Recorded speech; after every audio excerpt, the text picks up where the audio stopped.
नमस्कार, news night में आप सभी का स्वागत है। मैं हूं निखिल सिंह और न्यूज नाइट में आज बात करेंगे जनजातीय गौरव दिवस की, जिसे देश भर में पूरे उल्लास और उत्साह के साथ मनाया जा रहा है। जनजातीय गौरव दिवस पर प्रधानमंत्री नरेंद्र मोदी ने गुजरात को बड़ी सौगातें दी हैं और इस मौके पर विपक्ष पर उन्होंने तीखा हमला भी किया, तीखा प्रहार भी किया। क्या कुछ रहा ये पूरा कार्यक्रम हम आपको विस्तार से बताएंगे। वहीं देश भर में राष्ट्रपति, उपराष्ट्रपति, लोकसभा अध्यक्ष समेत तमाम दिग्गज नेताओं और गणमान्य लोगों ने भी आदिवासी नायकों को शत शत अभिनंदन किया है, उनका नमन किया है। इधर बिहार में एनडीए की प्रचंड जीत के बाद सियासी रफ्तार बढ़ गई है। नई सरकार गठन को लेकर नीतीश कुमार के आवास पर हलचल तेज है और आरजेडी में रोहिणी आचार्य के बयान से नई खलबली मची हुई है। इस पूरी खबर पर हम आपको विस्तार से जानकारी देंगे और विशेष मेहमानों के साथ चर्चा भी करेंगे। वहीं दिल्ली ब्लास्ट की जांच का दायरा और बढ़ गया है। मेवात और पठानकोट से 3 डॉक्टर्स हिरासत में लिए गए हैं और पुलिस के अलग अलग ठिकानों पर सघन छापेमारी अभियान लगातार जारी है। तो न्यूज नाइट में इसके अलावा देश दुनिया की तमाम ताजा तरीन खबरें भी हम आपको दिखाएंगे। शुरुआत करेंगे हेडलाइंस से। जनजातीय गौरव दिवस पर पीएम मोदी ने गुजरात को दी 9,700 करोड़ रुपए से अधिक की विकास परियोजनाओं की सौगात। 6 दशकों तक जनजाति समुदाय को अभाव में रखने पर कांग्रेस को घेरा, कहा सबका साथ सबका विकास एनडीए सरकार का मंत्र।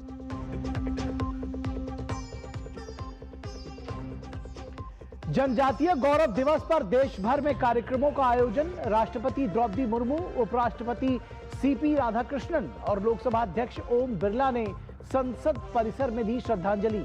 यूपी से सोनभद्र में धरती आबा जनजाति ग्राम उत्कर्ष अभियान की शुरुआत।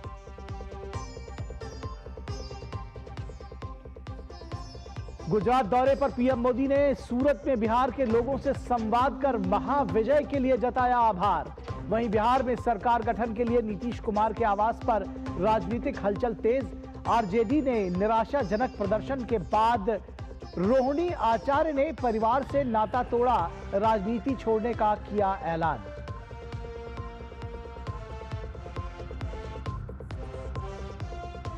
दिल्ली ब्लास्ट में लगातार बढ़ रहा है जांच का दायरा। मेवात और पठानकोट से 3 डॉक्टर्स को लिया गया हिरासत में। अल फलाह यूनिवर्सिटी के ओखला दफ्तर में दिल्ली पुलिस का सर्च ऑपरेशन।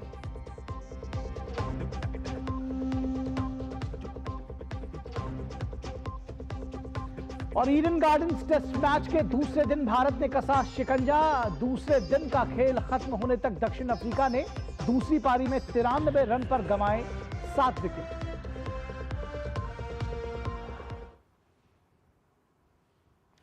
तो सबसे पहले बात करेंगे जनजातीय गौरव दिवस की। प्रधानमंत्री नरेंद्र मोदी ने गुजरात के नर्मदा में जनजातीय गौरव दिवस समारोह को संबोधित किया। पीएम मोदी ने जनजातीय समुदाय के विकास की प्रतिबद्धता एक बार फिर दोहराई। पीएम ने जनजातीय सशक्तिकरण से जुड़ी लगभग 10,000 करोड़ रुपए की विकास परियोजनाओं का शुभारंभ किया और शिलान्यास किया। पीएम ने देवमोगरा मंदिर में पूजा अर्चना भी की। जनजातीय गौरव दिवस, इसमें हमारी मिट्टी की महक है, इसमें हमारे देश की परंपराओं को जीने वाले जनजातीय समुदाय की परंपरा भी है, पुरुषार्थ भी है और आने वाले युग के लिए आकांक्षाएं भी है। गुजरात के नर्मदा में भगवान बिरसा मुंडा की 150वीं जयंती वर्ष के अवसर पर भव्य जनजातीय गौरव दिवस समारोह। प्रधानमंत्री नरेंद्र मोदी ने धरती आबा बिरसा मुंडा की प्रतिमा पर माल्यार्पण किया। वहीं जनजातीय कलाकारों ने रंगारंग परंपरागत सांस्कृतिक प्रस्तुति दी।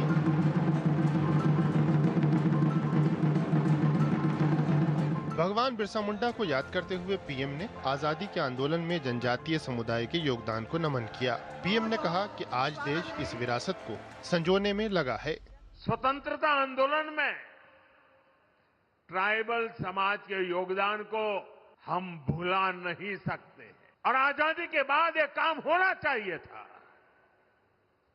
लेकिन कुछ ही परिवारों को आजादी का श्रेय देने के मोह में मेरे लक्षावधि आदिवासी भाई बहनों की त्याग, तपस्या, बलिदान को नकार दिया गया।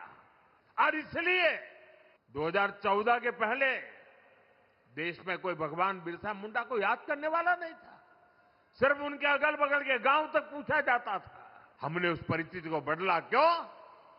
हमारी अगली पीढ़ी को भी पता होना चाहिए कि मेरे आदिवासी भाई बहनों ने हमें कितना बड़ा तोहफा दिया है, आजादी दिलवाई है। समारोह में जनजातीय समाज की लाभार्थी महिलाओं ने सरकार के जनकल्याण प्रयासों से जीवन में आए बदलाव से जुड़े अनुभव साझा किए। पीएम ने जनजातीय समाज को सभी क्षेत्रों में आगे बढ़ाने के लिए हो रहे प्रयासों का जिक्र किया। आज जनजातीय गौरव दिवस का ये अवसर हमें उस अन्याय को भी याद करने का अवसर देता है जो हमारे करोड़ों आदिवासी भाई बहनों के साथ किया गया। देश में 6 दशक तक राज करने वाली कांग्रेस ने आदिवासियों को उनके हाल पर छोड़ दिया था। आदिवासी इलाकों में कुपोषण की समस्या थी, स्वास्थ्य सुरक्षा की समस्या थी, शिक्षा का अभाव था, कनेक्टिविटी का तो नामो निशान नहीं था।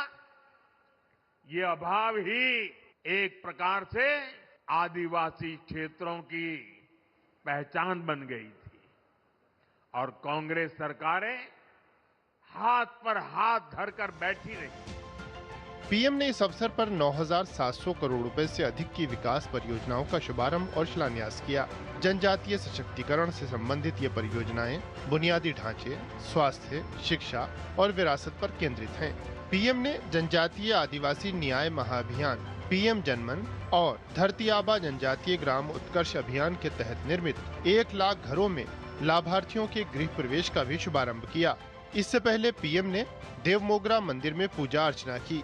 जनजातीय समुदाय के लोगों की अटूट श्रद्धा देवमोगरा माता के प्रति है और कुलदेवी के रूप में उनकी पूजा करते हैं। Bureau report, DD news. और वहीं प्रधानमंत्री नरेंद्र मोदी ने गुजरात के नर्मदा में जनजातीय गौरव दिवस समारोह को संबोधित किया। पीएम ने जनजातीय समुदाय के विकास की प्रतिबद्धता एक बार फिर दोहराई। पीएम ने जनजातीय सशक्तिकरण से जुड़ी लगभग 10,000 करोड़ रुपए की विकास परियोजनाओं का शुभारंभ और शिलान्यास किया। और इससे जुड़ी खबर हमने आपको विस्तार से दिखाई है कि किस तरह से ये खबर दिखी है और किस तरह से प्रधानमंत्री ने एक बार ये दोहराया है कि जनजातीय जो समुदाय है उसके विकास के लिए कोई कोर कसर बाकी नहीं रखेंगे। और भगवान बिरसा मुंडा की 150वीं जयंती के अवसर पर देश भर में जनजातीय गौरव दिवस धूमधाम से मनाया गया। विभिन्न राज्यों के मुख्यमंत्री और केंद्रीय मंत्रियों ने इस अवसर पर भगवान बिरसा मुंडा को श्रद्धांजलि अर्पित की और उनके संघर्ष को सम्मानित किया। स्वतंत्रता संग्राम और आदिवासी समाज की पहचान में भगवान बिरसा मुंडा का योगदान अतुलनीय है। उनकी 150वीं जयंती के अवसर पर देश भर में जनजातीय गौरव दिवस धूमधाम से मनाया गया। राष्ट्रपति द्रौपदी मुर्मू, उपराष्ट्रपति सीपी राधाकृष्णन और लोकसभा अध्यक्ष ओम बिरला ने संसद परिसर में उन्हें श्रद्धांजलि अर्पित की। इस अवसर पर ओडिशा के मुख्यमंत्री मोहन चरण मांझी ने भी भगवान बिरसा मुंडा को श्रद्धांजलि अर्पित करते हुए कहा कि प्रधानमंत्री नरेंद्र मोदी ने उनकी जयंती को जनजातीय गौरव दिवस के रूप में मनाने का ऐतिहासिक निर्णय लिया। सारी आदिवासी को इकट्ठा करते हुए जैसे उनका लड़ाई था, इसी रूप से ब्रिटिश साम्राज्य को वो पूरी तरीके से हला दिए थे। भगवान बिरसा मुंडा की जयंती पर देश भर में विभिन्न स्थलों पर श्रद्धांजलि समारोह का आयोजन किया गया। झारखंड के राज्यपाल संतोष गंगवार और मुख्यमंत्री हेमंत सोरेन ने भी 150वीं जयंती के अवसर पर भगवान बिरसा मुंडा को श्रद्धांजलि अर्पित की। तो वहीं उत्तर प्रदेश के मुख्यमंत्री योगी आदित्यनाथ ने सोनभद्र में आयोजित एक विशेष कार्यक्रम में भाग लिया। देश के विभिन्न राज्यों के मुख्यमंत्री और केंद्रीय मंत्री भगवान बिरसा मुंडा की 150वीं जयंती पर आयोजित जनजातीय गौरव दिवस कार्यक्रम में शामिल हुए।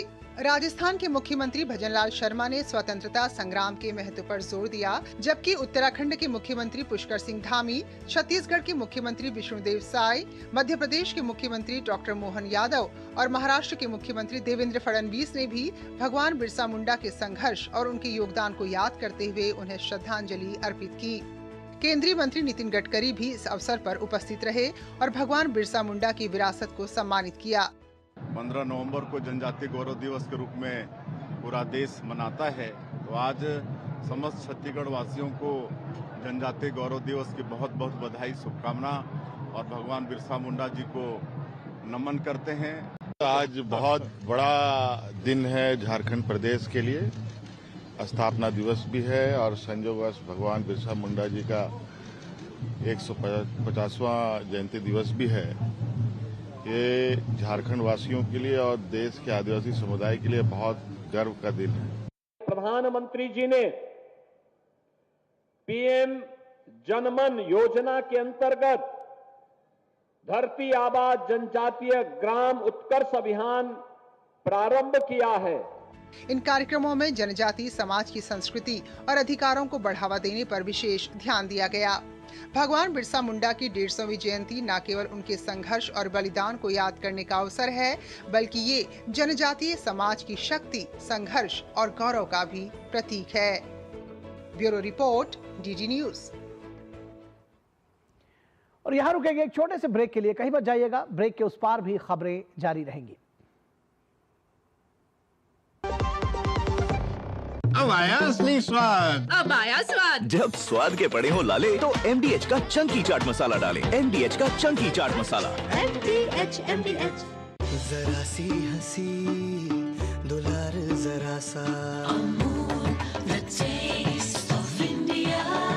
जरा सी अंदर प्यार जरा सा, Amul the taste of India। यही तो अमूल है स्वाद इंडिया का, यही तो अमूल है taste of India, taste of India, taste of India।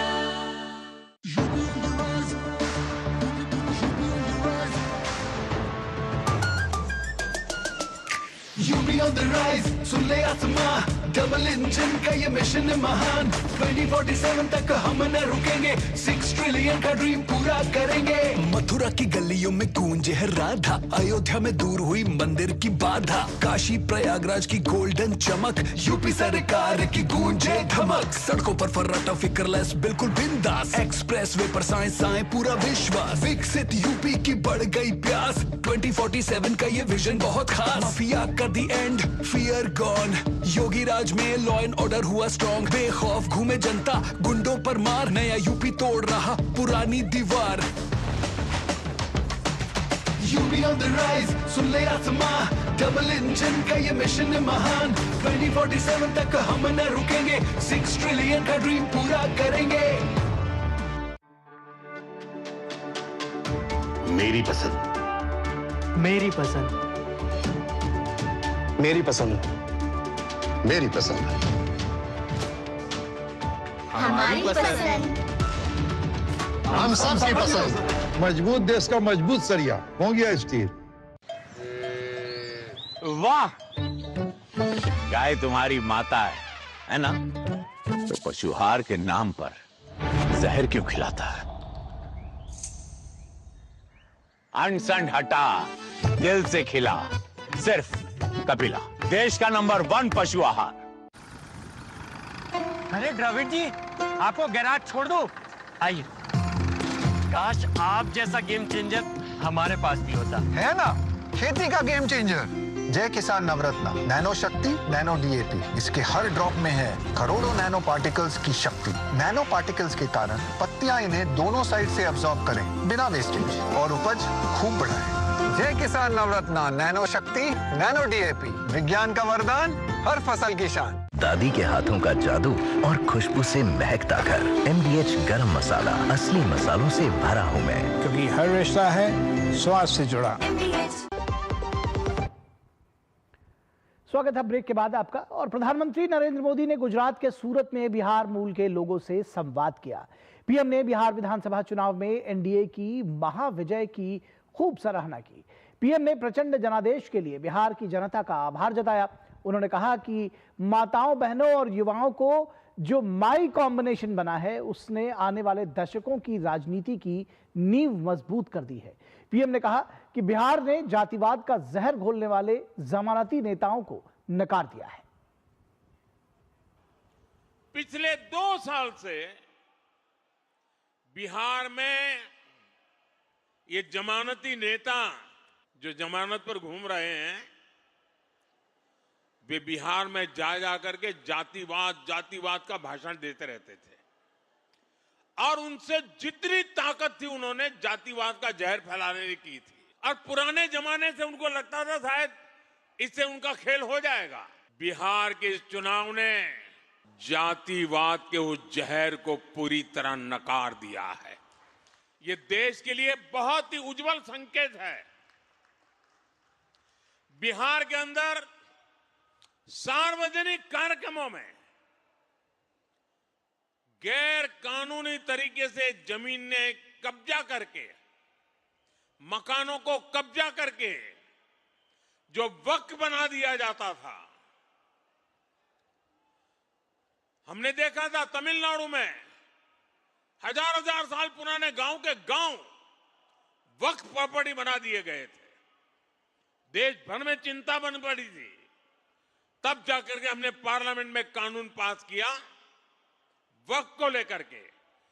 Bihar के चुनाव में ये जमानती नामदार, उनके साथी दल सार्वजनिक रूप से वक्फ कानून को फाड़ देते थे और ये कहते थे कि हम जीत करके आएंगे, वक्फ कानून को लागू नहीं होने देंगे। बिहार के लोगों ने इस सांप्रदायिक जहर को भी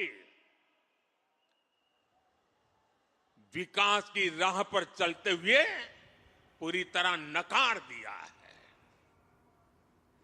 तो बिहार के लोगों ने विकास की राह पर चलते हुए सांप्रदायिक जहर को नकार दिया, ये कहा पीएम ने। उन्होंने कांग्रेस राजद पर कटाक्ष करते हुए कहा कि जिस प्रकार नीतीश कुमार को अपमानित करने का फैशन बनाया गया वो जनता को स्वीकार्य नहीं था।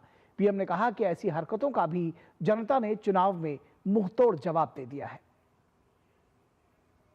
समाज के सब वर्ग ने, बिहार के सभी क्षेत्र ने एनडीए को, एनडीए के साथी दलों को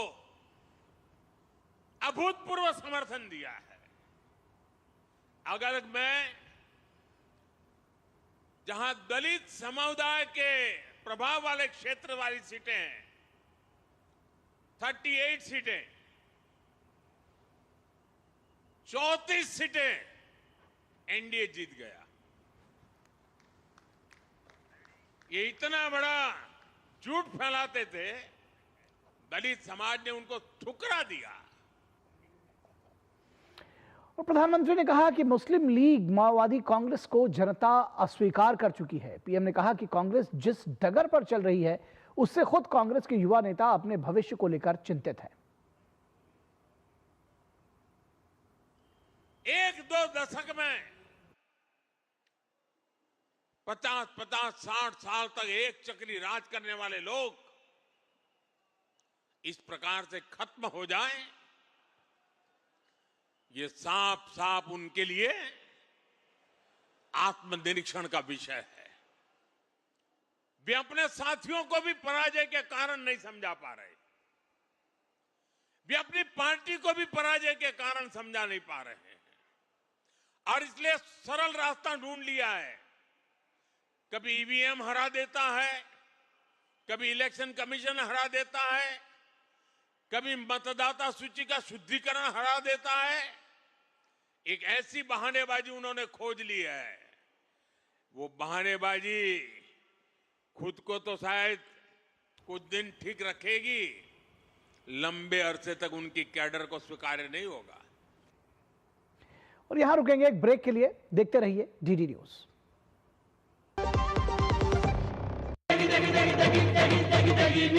MDH की देगी मिर्च, देगी मिर्च का तड़का, अंग अंग फड़का। MDH की देगी मिर्च। ओ हरि भैया, अरे वाह, खेतों में कौन सी फसल लगाए हो? 12 महीने कमा कर दे ऐसी फसल। क्या? मैंने नया व्यवसाय शुरू किया है। उसके लिए पैसे? इसमें किसी निवेश की जरूरत ही नहीं। अच्छा मुखिया जी। अरे मुखिया जी नमस्ते। अरे हरी, कब आ रहे हो? आप बस चलिए, मैं पहुंचता हूं। अब मैं LIC एजेंट हूं। LIC एजेंट बनो, अब बड़ा सोचो। हमारी वेबसाइट पर जाएं या अपनी नजदीकी LIC शाखा से संपर्क करें। जब धरती चीर कर निकलता है लोहे का पत्थर और मिलता है मोंगिया के जोश से, फिर तपता है, पिघलता है और बनता है फौलाद। अब होता है सरिया सारी खूबियों के साथ। मोंगिया स्टील, मजबूत देश का मजबूत सरिया। 25 लाख का हॉस्पिटल बिल है, इतने पैसे कहाँ से आएंगे? पैसों की चिंता आप मत कीजिए पापा। मैम, सर का हेल्थ इंश्योरेंस क्लेम अप्रूव हो गया है। हाँ, पॉलिसी बाजार। हेल्थ इंश्योरेंस क्लेम में हमेशा आपके साथ। पॉलिसी बाजार, 1 करोड़ का हेल्थ इंश्योरेंस सिर्फ 550 रुपए महीने से शुरू। गोल्डी छोले मसाले, जहाँ जाए रिश्ते बनाए। गोल्डी लाए हैं फ्रेश लॉक टेक्नोलॉजी, जो रखे मसालों को हर समय फ्रेश। जरा सी हंसी दुलार जरा सा, जरा सी अंदर प्यार जरा सा,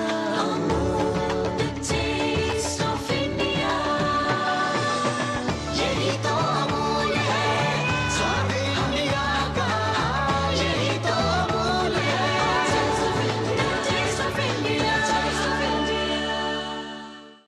कौन है जो जोड़े देश को? विकसित भारत का विकसित भारत। इच्छाओं की कोई उम्र नहीं होती, आज हो या कल आंखों में हरदम चमकती, कल भी रहे आज के ठाट, ना हो टेंशन रिटायरमेंट के बाद, हाँ करनी है तैयारी NPS जरूरी है। MDH का किचन किंग किचन में हो तो हम सब कुछ बना सकते हैं। बैंगन का भरता, आलू गोभी, भिंडी मसाला और भी बहुत कुछ। MDH। स्वागत है आपका ब्रेक के बाद। और अब बात बिहार के सियासत की, बिहार की किस तरह से अब वहां पर सत्ता के समीकरण बन रहे हैं। लोजपा रामविलास के अध्यक्ष और केंद्रीय मंत्री चिराग पासवान ने बिहार विधानसभा चुनाव परिणाम आने के बाद आज बिहार के मुख्यमंत्री नीतीश कुमार से मुलाकात कर उन्हें NDA के प्रचंड बहुमत की बधाई दी। उन्होंने बताया कि चर्चा के दौरान सरकार के गठन और आगे की रणनीति को लेकर विस्तार से चर्चा हुई है। लोक जनशक्ति पार्टी रामविलास का प्रतिनिधिमंडल मुख्यमंत्री जी से मुलाकात कर उनको विधिवत तौर पर जिस तरीके से उनके नेतृत्व में NDA गठबंधन ने चुनाव लड़ने का काम किया, उसके लिए हम सब ने मिलकर उनको बधाई दी। आने वाले दिनों में क्या रूपरेखा सरकार की गठबंधन की रही, उस पर भी हम लोगों ने चर्चा करने का काम किया। मुझे इस बात की खुशी है, इस बात का गर्व है कि आज कहीं ना कहीं हमारी पार्टी ने अपनी मेहनत, अपने परिश्रम से, कार्यकर्ताओं की मेहनत परिश्रम से आज पार्टी ने अपने आप को उस मुकाम तक लेकर जाने का काम किया जो सोच मेरे नेता आदरणीय रामविलास पासवान जी की रही। मुख्यमंत्री नीतीश कुमार से मुलाकात के बाद केंद्रीय मंत्री राजीव रंजन उर्फ ललन सिंह ने कहा कि जनता ने बिहार को विकसित प्रदेश बनाने के लिए NDA को प्रचंड बहुमत दिया है। साथ ही उन्होंने कहा कि अब विपक्ष हार के बहाने ढूंढ रही है। जब जीत जाते हैं तो EVM ठीक होता है और जब हारते हैं तो EVM खराब हो जाता है। बिहार को विकसित प्रदेश बनाने के लिए बिहार की जनता ने इतना प्रचंड बहुमत दिया है और यह सरकार आज तक बिहार के विकास पर ध्यान केंद्रित करती रही है, आगे भी इसको पूरी तेज गति से बढ़ाएं। बिहार के लोग जब हार गए तो कुछ न कुछ तो ऐसे लोग जो हारे हैं कुछ न कुछ नैरेटिव तो गढ़ेंगे ना, तो ये नैरेटिव गढ़ रहे हैं। जब जीत जाए तो EVM ठीक है, जब हार जाए तो EVM। वहीं इस बीच बिहार चुनाव में करारी हार के बाद लालू प्रसाद यादव के परिवार में तनाव खुलकर सामने आ गया है। लालू प्रसाद यादव की छोटी बेटी और तेजस्वी यादव की बहन रोहिणी आचार्य ने X पर एक पोस्ट डालकर सियासी खलबली मचा दी। रोहिणी ने लिखा कि वो राजनीति छोड़ रही हैं और अपने परिवार से संबंध तोड़ रही हैं। उनका दावा है कि संजय यादव और रमीज ने उन्हें ऐसा करने के लिए कहा और वो इस पूरे प्रकरण की जिम्मेदारी अपने ऊपर ले रही हैं। तो बिहार भाजपा प्रवक्ता नीरज कुमार ने रोहिणी आचार्य के ऐलान को लेकर कहा है कि लालू परिवार ने अपनी महत्वाकांक्षा के चक्कर में पहले बेटी को परिवार से निकाला और अब पहले बेटे को दरअसल परिवार से निकाला, तेज प्रताप की बात कर रहे हैं वो, और अब बेटी को पार्टी और परिवार दोनों से बेदखल कर दिया है। मजबूरी में वो बेटी आज इस तरह का, बेटी ने लालू यादव को अपना किडनी दे करके लालू का जीवन बचाया। उस बेटी को भी ये लोग महत्वाकांक्षा के फेरा में करके संजय यादव के कहने पर उस बेटी को भी आज परिवार से और पार्टी से दोनों से बेदखल कर दिया। कितनी मजबूरी में वो बेटी आज इस तरह का ट्वीट की होगी, ये समझना चाहिए। और आरजेडी का पूरा परिवार और पूरा दल उनका अब जमींदोज होने जा रहा है। ये महत्वाकांक्षी लोग रहे, बिहार को लूटने वाले लोग रहे, और तेजस्वी यादव अपनी महत्वाकांक्षा की बलि पर पूरे परिवार को उन्होंने चढ़ा दिया। पहले भाई को परिवार से निकाला और अब बहन को ही निकाल रहे हैं। पूरा परिवार और पूरा पार्टी का जमींदोज होने वाला है। तो लालू यादव की छोटी बेटी रोहिणी आचार्य के राजनीति से संन्यास लेने और परिवार को छोड़ने पर बिहार में बीजेपी के प्रदेश अध्यक्ष दिलीप जायसवाल ने अपनी प्रतिक्रिया दी है। दिलीप जायसवाल ने कहा कि रोहिणी ने लालू यादव को अपनी किडनी दान दे दी थी और अब किस पीड़ा में उन्होंने सोशल मीडिया पर यह बातें लिखी होंगी, ये समझने की जरूरत है। दो व्यक्ति के कारण लालू जी का परिवार बिखरता जा रहा है, टूटता जा रहा है। किसी को भी अच्छा नहीं लगेगा और मैं भी चाहता हूं कि जो परिवार बिखर रहा है, टूट रहा है, और किसी व्यक्ति के चलते अगर बिखर रहा है, टूट रहा है, तो ये उचित नहीं है। परिवार अगर अपना बेटा बेटी है, कोई भी है, तो निश्चित रूप से परिवार मिलकर रहना चाहिए, बिखरना नहीं चाहिए। तो बिहार की सियासत पर भी आज हम विशेष चर्चा करेंगे। यही हमारे विशेष का विषय है, बिहार विकास और सुशासन को प्रचंड बहुमत। बिहार विकास और सुशासन को प्रचंड बहुमत, और इस पर हम विशेष चर्चा करेंगे। बिहार विकास और सुशासन को प्रचंड बहुमत, और इस पर बातचीत करने के लिए हमारे साथ खास मेहमान जुड़े हुए हैं, उनसे आपका परिचय करा दें।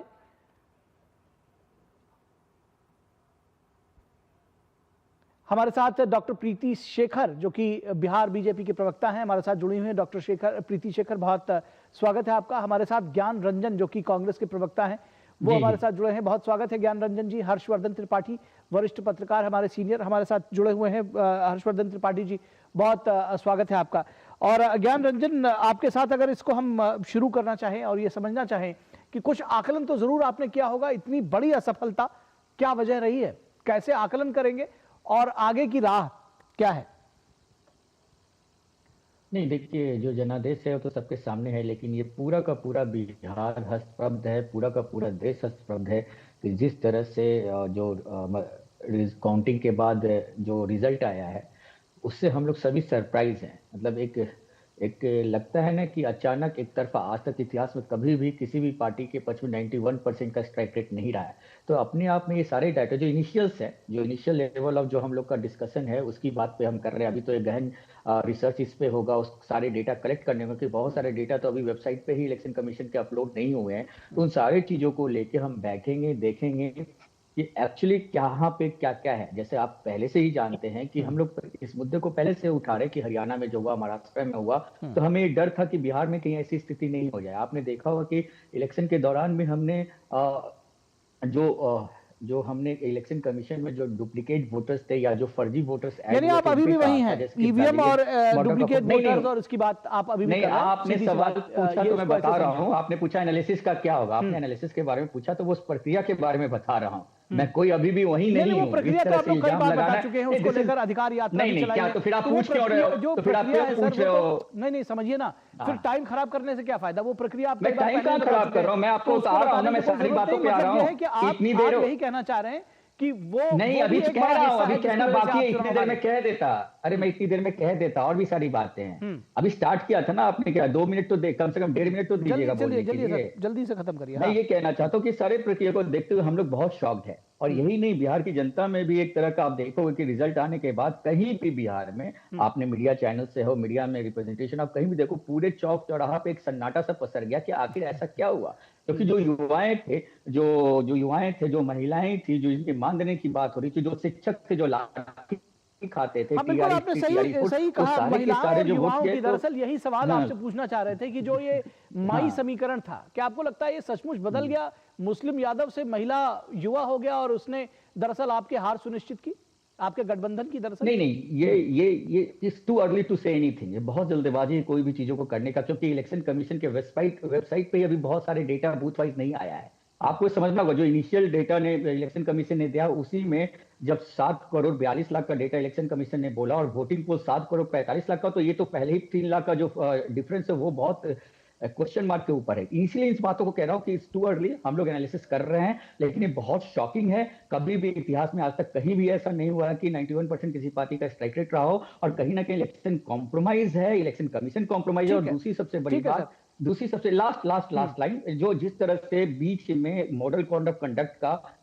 जो अवहेलना हुआ है, जो 10,000 रुपए बांटे जा रहे थे, उस पर हमने क्वेश्चन रेज किया, हमने इलेक्शन कमीशन से रेज किया रोक लगाने के लिए। इलेक्शन कमीशन ने उसको रोक नहीं लगाया, जबकि उन्होंने राजस्थान में, तेलंगाना में और ये आंध्रा में इस तरह के जब बीच में थे तो उन्होंने उस पर रोक लगाई थी। तो ये बहुत ही इलेक्शन कमीशन का रोल बहुत ही कॉम्प्रोमाइज है। आप कोर्ट में भी जा सकते हैं उसको लेकर के, अभी भी आपके पास जाएंगे, बिल्कुल जाएंगे, जो हमारे ऑप्शंस को हम सारे करेंगे। आपने अपनी बात बता दी, ठीक है। डॉक्टर प्रीति शेखर, आपको जिस तरह से ये सारी बातें सामने आ रही हैं, और ये बार बार कहा जा रहा है कि दरअसल जो महागठबंधन है उनके पास अभी भी वही तर्क है, वही जो बात वो पहले कह रहे थे, अभी भी हार मानने को राजी नहीं है। लेकिन कोई बात नहीं है, आपको क्या लगता है कि आपकी जीत की सबसे बड़ी वजह, जिस तरह से मैंने उनसे ये सवाल पूछा था कि वो माई समीकरण का दरअसल बदल जाना, उसके मायने बदल जाना, क्या एक बड़ा फैक्टर रहा है? जी, हमारी जीत के सबसे मतलब कह सकते हैं कि जो मायने जो निकाले जा रहे हैं विपक्षियों के द्वारा, उसमें वो ईवीएम का रोना रोते हैं, और ये अब कोई नई बात नहीं है, अब उस पर मैं कोई चर्चा नहीं करना चाहूंगी। लेकिन एक बात तो स्पष्ट है कि बिहार में महिलाओं के सम्मान को लेकर हमारी सरकार ने जो किया, युवाओं को रोजगार देने के लिए हमारी सरकार ने जो किया, और बिहार को विकसित बिहार बनाने के लिए जो भी स्टेप हमारी सरकार के द्वारा लिए गए, वही हमारी जीत में मददगार साबित हुआ। उसके अलावा हमारे एनडीए गठबंधन में एकजुटता थी, बहुत ही अच्छा समन्वय था, बहुत ही अच्छा संवाद था, हमारे सभी कार्यकर्ता एकजुट होकर चुनाव लड़े। और तीसरी बात की कुशल रणनीति, कुशल प्रबंधन, और सबसे बड़ी बात कि हम 24/7 काम करते हैं। हमारे पार्टी के नेता हो या कार्यकर्ता, हमारे गठबंधन के कोई भी लोग हों, सभी लोग अपने सरकार के द्वारा चलाई जा रही योजनाओं को धरातल पर उतारने के लिए हमेशा काम करते रहते हैं। इन लोगों की तरह नहीं कि चुनाव आया और उनके कैंडिडेट अब जो है उनके क्षेत्र में नजर आते हों, या फिर चुनाव अपना कोई एक शॉट किया और फिर विदेश भाग गए, तो और कोई संवाद नहीं कार्यकर्ताओं में, टिकट बांटने को लेकर अफरा तफरी। अब प्रदेश के जो प्रभारी हैं कृष्णा लवरू जी, उनको ही उनके कार्यकर्ता पीट रहे हो सरेआम। तो ये सब अनुशासनहीनता हमारे दल में और गठबंधन में नहीं है। हमने बहुत ही संतुलित होकर, बहुत ही पूर्व नियोजित होकर और बहुत ही अच्छे से समन्वय बनाकर हमने काम किया, जिसका ये परिणाम है। और ये सुखद परिणाम इसलिए आया क्योंकि हम लोगों ने सभी वर्गों का ख्याल रखा। और अभी जो कांग्रेस के प्रवक्ता ज्ञान रंजन जी कह रहे थे कि हम लोगों ने महिलाओं को पैसे दिए और तब हम लोगों को वोट मिले, तो उन्हें आत्ममंथन करने की आवश्यकता है कि लगातार कांग्रेस का परफॉर्मेंस इतना खराब क्यों होता जा रहा है। हम 1995 से लेकर 2025 की बात करें तो आज तक वो सैकड़ा नहीं पार कर पाए। सैकड़ा तो छोड़ दीजिए, पर अर्धशतक भी नहीं पार कर पा रहे। तो ये आत्ममंथन उनको करने की आवश्यकता है। और दूसरी बात, जहां तक बात है महागठबंधन के एक सबसे बड़े दल राष्ट्रीय जनता दल की, तो राष्ट्रीय जनता दल ने जो माई समीकरण को एकदम अपना वोट बैंक मानकर वो चल रहे थे, उस पर उनकी मतलब बपौती समझ रहे थे, वो समीकरण भी टूटा। अब वो मुस्लिम यादव समीकरण अब महिला और युवा समीकरण में परिणत हो गया। और तो और जो उस समीकरण की, जो राजद के माई समीकरण की भी जो महिलाएं थी, उन्होंने भी चुपचाप जाकर एनडीए गठबंधन को वोट कर दिया और ये मैं इसलिए दावे के साथ कह रही हूँ कि जो भी यादव बहुल्य सीट थे, जो मुस्लिम बहुल्य सीट थे, वहां पर भी महिलाओं के वोट हम लोगों को मिले हैं। एनडीए वहां पर बढ़त एनडीए ने बनाया है। तो ये सभी चीजों को लेकर कोई प्रमाण की आवश्यकता नहीं है। अभी इन लोगों को मेरी पूरी सहानुभूति है पूरे महागठबंधन को लेकर। इन एक राजनीतिक दल के कार्यकर्ता होने के नाते मुझे लगता है उनके सभी नेताओं को, उनके सभी कार्यकर्ताओं को आत्ममंथन करना चाहिए कि अब कट्टा वाली सरकार नहीं चाहिए। अब लोगों को ये उन्माद पैदा करने के तरीकों को लोग पसंद नहीं करते हैं। अब सुशासन चाहिए, विकास चाहिए, और विकास के मुद्दे पर ही चुनाव लोग लड़ते हैं। अब किसी को बरगला नहीं सकते हैं। और बिहार की जनता को इन्होंने किस रूप में देखा? आपने देखा कभी इन्होंने सनातन को गाली दी, कभी हिंदू देवी देवताओं का अपमान किया। ठीक है डॉक्टर प्रीति शेखर, वो जनता ने दरअसल सारी चीजें देखी, उसके सामने रही, और इसी वजह से अब तो वोट आ गए हैं, रिजल्ट्स आ गए। हर्षवर्धन त्रिपाठी जी, अभी आपने सुना ज्ञान रंजन जी कह रहे हैं कि वहां बिहार में चौराहों पर सन्नाटा पसरा हुआ है। 91% स्ट्राइक रेट एनडीए का, बीजेपी का कैसे हो सकता है? ये इनको बहुत ताजुब है इस बात पर। कैसे आकलन करेंगे इन चुनावों का? देखिए निखिल, ये सबसे पहले तो ये कि लोकतंत्र में जनता जब तय करती है ना, तो तानाशाही इंदिरा गांधी को लगती थी कि वो उसके बाद वो जो चाहेंगे वो करेंगी, और जनता ने उखाड़ के फेंक दिया। तो गलतफहमी सबको होती है। मुझे लगता है कि कांग्रेस के लोगों को वो समय भी याद करना चाहिए। और बिहार का ये चुनाव, ये कोई नरेंद्र मोदी या नीतीश कुमार की जीत नहीं। बिहार का ये चुनाव एस्पिरेशनल बिहार की जीत है, जिनके हितों के संरक्षण के लिए नरेंद्र मोदी और नीतीश कुमार खड़े हैं। आप सोचिए, ये आज कहा जा रहा है कि ये तो गड़बड़ हो गई, चुनाव आयोग ने गड़बड़ कर दिया। एसआईआर का पूरा काम सुप्रीम कोर्ट की मॉनिटरिंग में हुआ।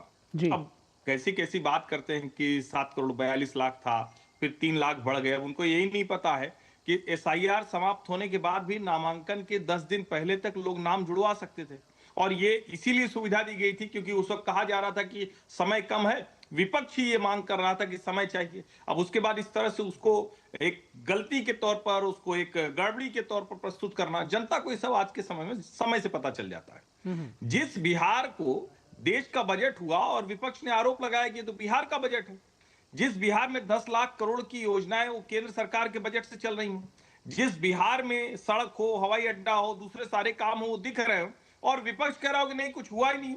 अब जब आप इस तरह से करते हैं तो जनता को लगता है कि आप डेवलपमेंट पॉलिटिक्स के खिलाफ खड़े हैं, आप उस जंगल राज की पॉलिटिक्स को वापस लाना चाहते हैं। और जो नरेंद्र मोदी ने कहा कि कट्टा सरकार नहीं चलेगी, बिहार की जनता ने तय किया है, मुझे लगता है कि वो साफ साफ दिख रहा है। और देश भर में, दुनिया भर में बिहार के लोग हैं, बिहारियों को बहुत अच्छे से पता है कि बिहार को पटरी से नहीं उतार सकते हैं। जो डेवलपमेंट चाहिए, जो विकास चाहिए, उसके लिए सरकार जरूरी है, और वो उन्होंने करके दिखा दिया। ठीक है, दूसरा राउंड में हर्षवर्धन जी आप ही के साथ शुरू करना चाहूंगा, और ये इसके साथ में आपको लगता है जो माई समीकरण जिसके परिवर्तन की बात, महिलाओं की वोटिंग, महिलाओं की हिस्सेदारी कितना बड़ा एक बिहार के न सिर्फ चुनावों में बल्कि डेवलपमेंट में एक बड़ा फैक्टर है?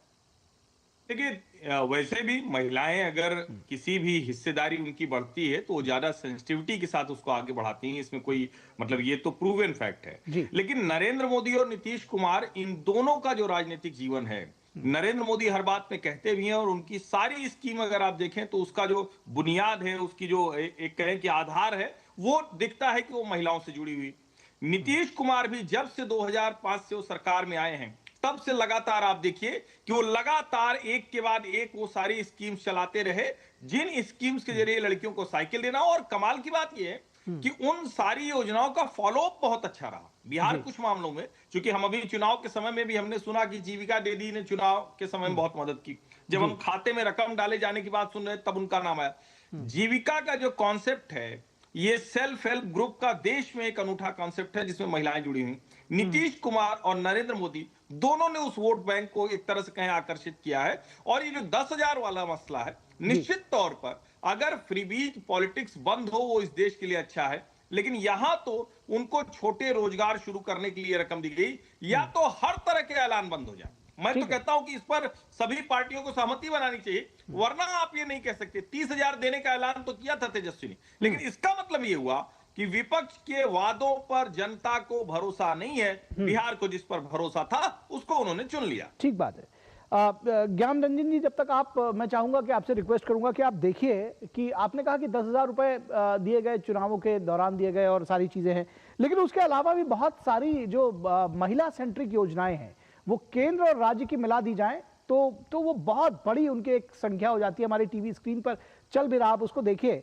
फिलहाल हम प्रीति शेखर जी के पास आते हैं। प्रीति शेखर जी, अब मैं आ रहा हूं सर, आपके पास आऊंगा, फाइनली आपसे ही जवाब लूंगा।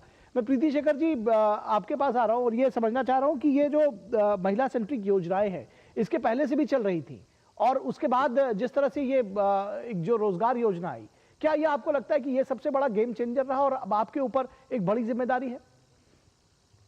देखिए, ये 10,000 वाली योजना जीविका दीदियों को देने का प्लान गेम चेंजर साबित हुआ। मैं सिर्फ इस मुद्दे से इत्तेफाक नहीं रखती क्योंकि महिलाओं के लिए कोई फर्स्ट टाइम ये वर्क नहीं हुआ जो हमारी सरकार ने किया है। आप देख लीजिए, जब 2005 में सत्ता में एनडीए सरकार आई, बनी, बिहार में मुख्यमंत्री नीतीश कुमार जी हुए, हमारी सरकार बनी, तो उस समय के बाद से सबसे पहला था कि महिलाओं का आत्मसम्मान बढ़ाना और उनके खोए विश्वास को फिर से उनको वापस देना, और इसके लिए उन्होंने शराबबंदी किया, जीविका दीदी का गठन किया। और देखिए, महिलाएं बहुत पीछे थी, वो सिर्फ पढ़ाई शिक्षा से वंचित थी, नौकरियों से वंचित थी, तो उनको शिक्षा के लिए मूलभूत जो सुविधाएं हैं, जो उनको छात्रवृत्ति मिलनी थी, पोशाक मिलनी थी, साइकिल मिलनी थी, सब मिला। जब वो आगे बढ़ी तो उनको नौकरियों में 35% आरक्षण का लाभ मिला। उस समय कहाँ कौन सा चुनाव था? उसके बाद फिर आप आगे बढ़िए। ये आज 10,000 पर है तो अब मचा रहे हैं। इनको जानकारी नहीं है कि बिहार में मुख्यमंत्री महिला उद्यमी योजना के माध्यम से जो 10 लाख रुपए मिले उसमें 5 लाख की सब्सिडी दी गई। यानी कि हमारा कोई मूल उद्देश्य ये नहीं था कि हमें वोट में महिलाओं को प्रभावित करना या आकर्षित करना है। हमारा मूल उद्देश्य यह था कि महिलाओं को सशक्त करना है। अन्य राज्यों की जो बात अभी कांग्रेस प्रवक्ता कुछ देर पहले कह रहे थे कि अन्य राज्यों में हुआ, चुनाव आयोग ने बंद कर दिया, तो वहां पर आप बताइए कि टेलीविजन या स्मार्टफोन बांटना, क्या ये महिलाओं के सशक्तिकरण का ये एक आधार था?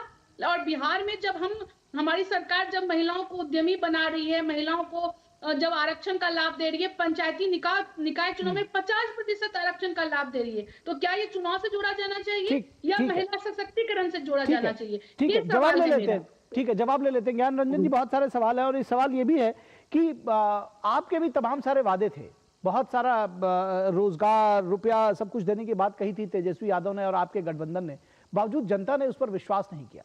तो क्या ये 15 साल का जो राज था महागठबंधन का, लालू प्रसाद यादव का, और वर्सेस 20 वर्ष का जो राज था, उसके अगेंस्ट उसमें चुनाव हो गया और जनता ने फिर नीतीश कुमार को ही चुना?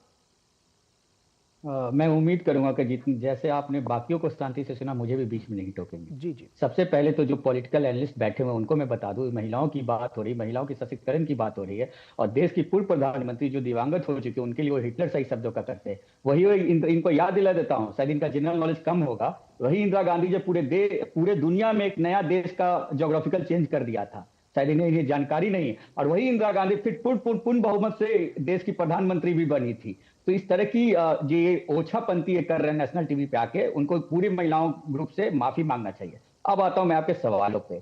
हमने वो सारे मुद्दे के model code of conduct, election commission का ये फोटे है, इसीलिए तो चुनाव निष्पक्ष की बात होती है ना।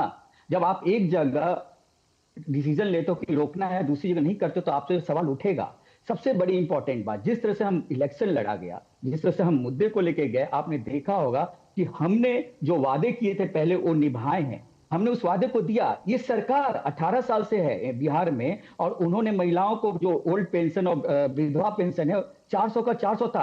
हमने ये मुद्दा उठाया कि जब हम सरकार में आएंगे तो 1500 देंगे, तो इन्होंने उसको नकलची कॉपी कैट कर लिया और उनको डिसबर्स किया, उसको सीबीडीटी के तहत उनके खाते में डाला। 18 साल तक इनके कान में जू तक नहीं रेंग रहा था, कान में रुई ठप्पा डाल के लोग सोए हुए थे। फिर हमने कहा सुन लीजिए प्लीज, मैं आपसे आग्रह कर रहा हूं, मैं आप ही के सवाल पर जा रहा हूं, मैं आग्रह कर रहा हूं, कंप्लीट करने दीजिए। जनता के बीच में लेकर गए, जनता ने सुना नहीं, वही तो मेरा सवाल। मैं आपकी जवाब दे रहा हूं ना, तो अरे भाई आपने पूछा, बता तो रहा हूं मैं तो यही तो कह रहा हूं कि हमने वादा किया कि माई बहन योजना के तहत महिलाओं को सशक्तिकरण करेंगे, अगर इनको महिला पे इतना ही काम किया तो फिर 10,000 बांटने की क्या जरूरत पड़ी? सिंपल सी बात है। एक बार हमने ये कर कहा दिया कि तो आगे योजनाओं के लिए बैन लगा दी। क्या बात है, क्या तर्क है साहब आपका? जैसे मैंने ये थोड़ी बोला, ये तो मैंने पहले मैं हर्षवर्धन त्रिपाठी ये गलत है, आपने मुझे टाइम नहीं दे रहे हो तो क्यों बुलाते हो भाई? क्यों बुलाते हो जब पक्ष नहीं रखने देते हो? समाप्त हो गया है, जब पक्ष नहीं रखने देते हो तो क्यों बुलाते हो? आइंदा मत बुलाया करना। हर्षवर्धन त्रिपाठी 30 सेकंड में रिवर्ट बैक करिए। आपके ऊपर पर्सनल आरोप लगाए इन्होंने। सर समय बिल्कुल समाप्त हो गया, 30 सेकंड्स। नहीं, मैं सिर्फ 2 लाइन में खत्म करता हूं। देखिए, कांग्रेस के प्रवक्ता का संकट है। कांग्रेस के प्रवक्ता कोई भी तथ्य वाली बात नहीं कर सकते, क्योंकि वो झूठ बोलते हुए पकड़े गए तो उनको लगा कि अब क्या कहें, तो उन्होंने आक्षेप, व्यक्तिगत आरोप प्रत्यारोप शुरू कर दिया। मेरे ऊपर बात करने से कुछ होगा नहीं। जिस पार्टी का शीर्ष नेतृत्व चुनाव के पहले, चुनाव के बीच में और चुनाव के बाद वो देश छोड़कर चला जाता हो, उस पार्टी की कितनी गंभीरता है इसी से अनुमान लगाया जा सकता है। और आज के समय में जनता ये समझती। ठीक है सर, बहुत बहुत शुक्रिया तीनों लोगों का। डॉक्टर प्रीति शेखर, ज्ञान रंजन जी, हर्षवर्धन त्रिपाठी जी, बहुत शुक्रिया इस चर्चा में भाग लेने के लिए। यहां रुकेंगे एक छोटे से ब्रेक के लिए। ब्रेक के बाद जब वापस लौटेंगे तो खबरों का सिलसिला आगे बढ़ाएंगे।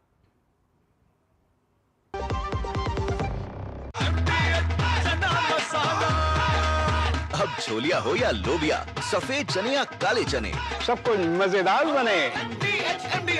इच्छाओं की कोई उम्र नहीं होती, आज हो या कल आंखों में हरदम चमकती, कल भी रहे आज के ठाट, ना हो टेंशन रिटायरमेंट के बाद, हाँ करनी है तैयारी एनपीएस जरूरी है। मेरी पसंद, मेरी पसंद, मेरी पसंद, मेरी पसंद,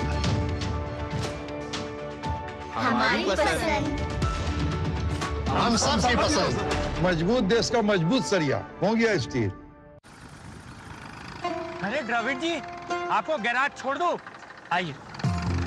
काश आप जैसा गेम चेंजर हमारे पास भी होता। है ना, खेती का गेम चेंजर जय किसान नवरत्न नैनो शक्ति नैनो डीएपी। इसके हर ड्रॉप में है करोड़ों नैनो पार्टिकल्स की शक्ति। नैनो पार्टिकल्स के कारण पत्तियां इन्हें दोनों साइड से एब्जॉर्ब करें बिना वेस्टेज और उपज खूब बढ़ाएं। जय किसान नवरत्न नैनो शक्ति नैनो डीएपी, विज्ञान का वरदान, हर फसल की शान। गोल्डी छोले मसाले, जहाँ जाए रिश्ते बनाए। गोल्डी लाए हैं फ्रेश लॉक टेक्नोलॉजी, जो रखे मसालों को हर समय फ्रेश। LIC युवा प्रोफेशनल्स के लिए लाए हैं नव जीवन श्री। करें नियमित प्रीमियम का भुगतान, जीवन बीमा का आनंद लें, प्राप्त करें प्रीमियम के प्रतिशत पर गारंटीकृत एडिशंस। अपने वित्तीय लक्ष्यों के अनुरूप मैच्योरिटी पर गारंटीकृत धनराशि पाएं। मौजूदा पॉलिसी धारकों के लिए आकर्षक अतिरिक्त लाभ आज ही खरीदें।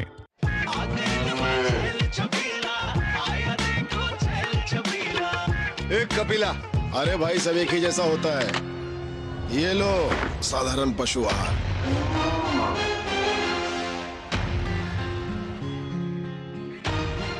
इस देश की हर माँ, बच्चे, बूढ़े, जवान, खिलाड़ी, डॉक्टर, इंजीनियर, सबको गाय भैंस की दूध की शक्ति पर भरोसा है। पर जब इन पशुओं को कपिला पशु आहार मिलेगा, तभी तो दूध सिर्फ ज्यादा ही नहीं, शक्ति से भरपूर भी होगा।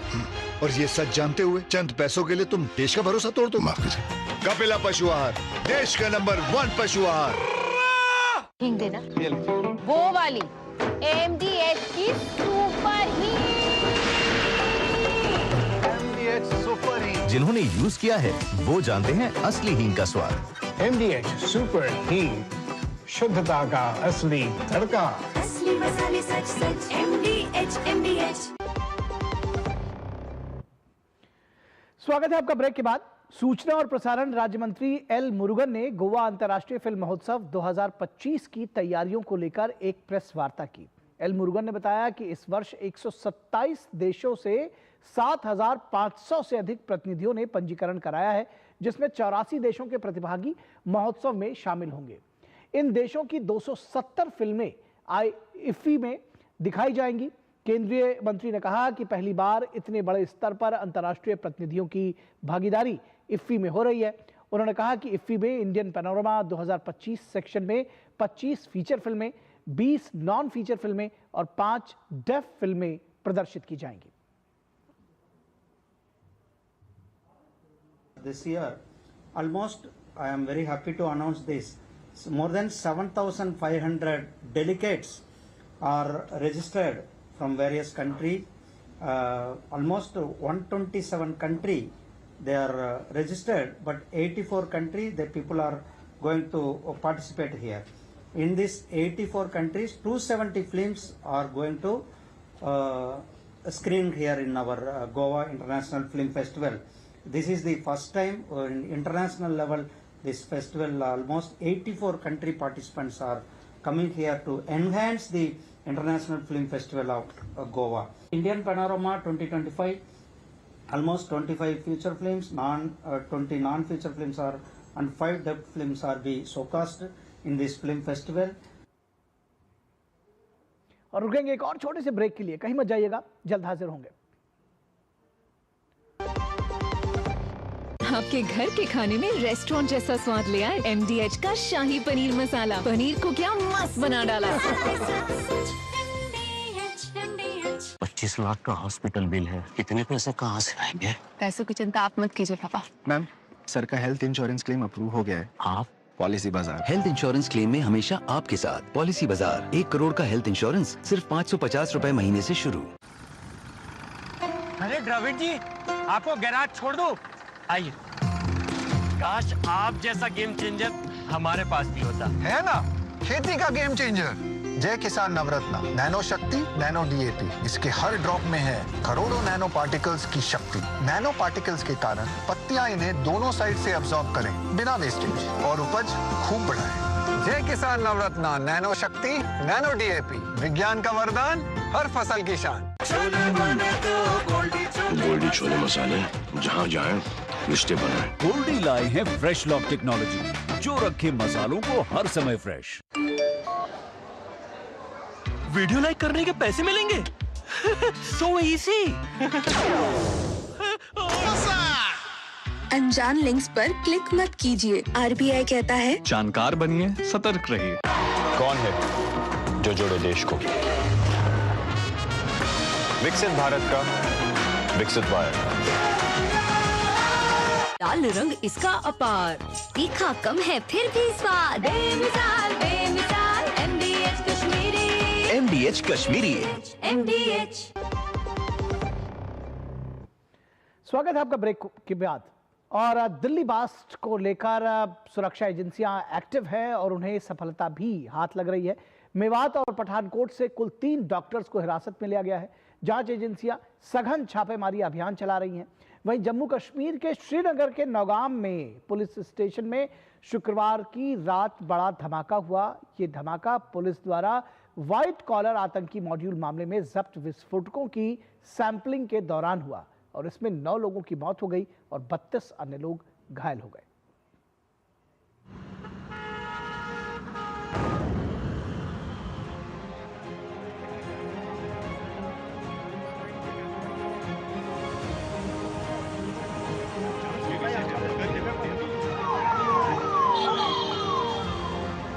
दिल्ली कार बम धमाके की जांच में सुरक्षा एजेंसियों को एक और बड़ी सफलता मिली है। मेवात और पठानकोट से कुल 3 डॉक्टरों को हिरासत में लिया गया है। हिरासत में लिए गए डॉक्टरों में से 2 को मेवात से जबकि 1 को पठानकोट से गिरफ्तार किया गया। पठानकोट में हिरासत में लिया गया डॉक्टर रईस अहमद मूल रूप से अनंतनाग का रहने वाला है। इन सभी डॉक्टरों का संबंध अल फलाह यूनिवर्सिटी से बताया जा रहा है। जानकारी के अनुसार मेवात से हिरासत में लिए गए डॉक्टर मुस्तकीम ने इसी यूनिवर्सिटी से इंटर्नशिप की थी और वो डॉक्टर उमर मोहम्मद और मुजम्मिल के लगातार संपर्क में था। पुलिस को मुस्तकीम और उमर के बीच हुई कई संदिग्ध चैट्स भी मिली हैं, जिनके आधार पर गहन पूछताछ जारी है। वहीं दिल्ली पुलिस की एक टीम लाल किला ब्लास्ट मामले के सिलसिले में अल फलाह यूनिवर्सिटी के ओखला स्थित दफ्तर पहुंची और काफी देर तक सर्च ऑपरेशन और पूछताछ के बाद वहां से निकली। इसके अलावा फरीदाबाद पुलिस ने पूरे जिले में तीनों जोन में थाना स्तर पर सघन चेकिंग अभियान चलाया। सभी संवेदनशील स्थानों पर सुरक्षा बढ़ा दी गई है। चेक पोस्टों पर वाहनों की गहन जांच की जा रही है। पुलिस किसी भी संदिग्ध गतिविधि पर नजर रख रही है। इस बीच दिल्ली के लाल किले के पास आतंकी विस्फोट वाले घटनास्थल से मलबा हटाने का काम शुरू हो चुका है। इसके लिए क्रेन का इस्तेमाल किया जा रहा है। गत 10 नवंबर को लाल किले के पास हुए धमाके में 13 लोगों की मौत हो गई थी। वहीं घायलों का इलाज अभी भी LNJP अस्पताल में चल रहा है। जम्मू कश्मीर के श्रीनगर में नौगाम पुलिस स्टेशन में शुक्रवार की रात बड़ा धमाका हुआ।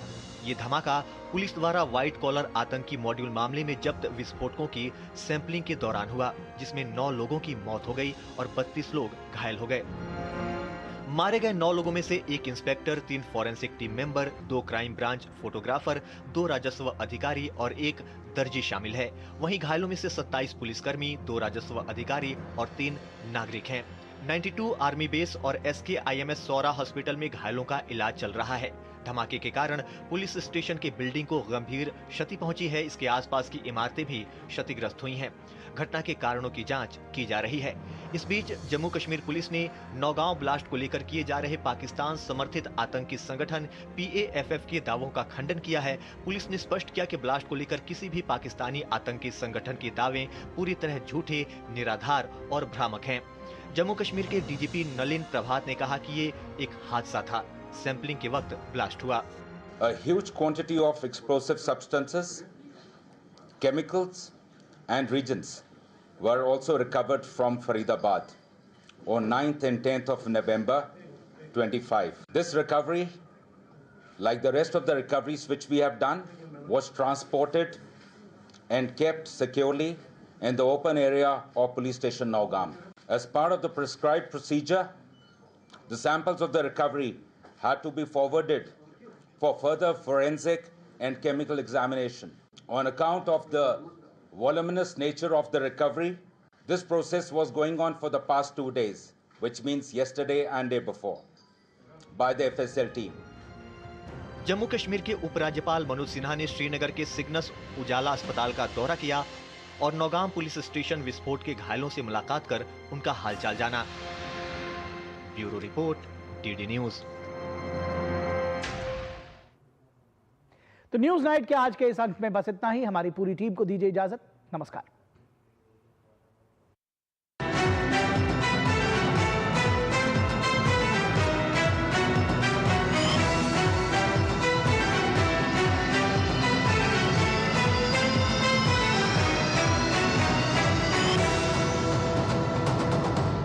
न्यूज नाइट के प्रायोजक थे